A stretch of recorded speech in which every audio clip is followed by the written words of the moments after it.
Hey everyone, this is Barry Ingram from Motto Mortgage Independence, your friendly neighborhood mortgage broker.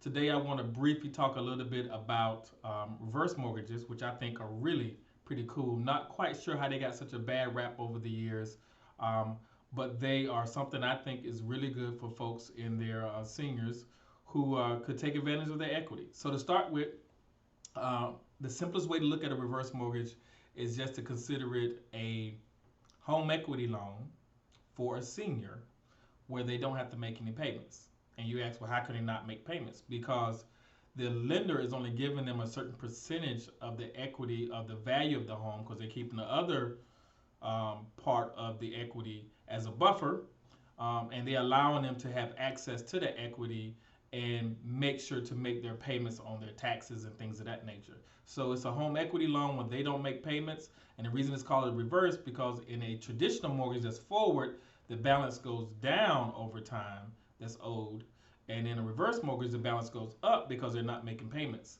One of the other misnomers is they don't lose their house. They can't lose their house unless they don't pay their taxes, which is the same thing with a forward reverse, with a forward loan.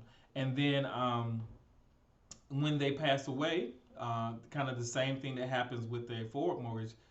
The executor of their estate will then decide if they want to sell it, they want to refinance it. If for some reason what's owed is more than the value of the house, the executor can still refinance it at 95% of the value. They don't have to go to the whole amount that's owed. So that's another benefit, as well as it does require equity. Sorry, looking at my notes, you think I would have had I'd have been a little bit smoother with this. It does require equity, and it doesn't, and your spouse does not get kicked out when the other spouse passes away. So the spouse gets to stay in the home until the Lord calls them home, and at that point, then it goes back to the executor of the estate. And if you want to pass it on to your children so they can have money from the sale of the home, you still can do that.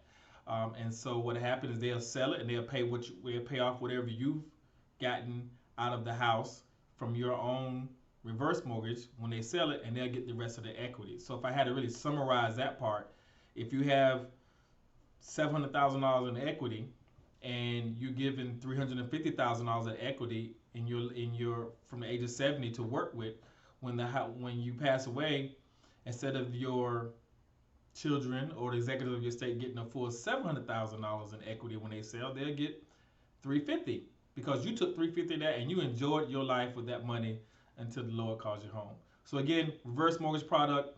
I don't know why it's got a bad rap. It shouldn't have. It's an equity loan for seniors where they don't have to make payments, they don't lose their house, and there's still options when they pass away, and the spouse does not have to move out. I think it's one of the great products out there for people who are seniors and actually have equity in their house. So again, this is Barry Ingram, Motto Mortgage Independence, with your Motto Mortgage Independence Minute. I'll probably come up with a better name for that later. God bless. Take care. Looking forward to hearing from you and seeing your comments.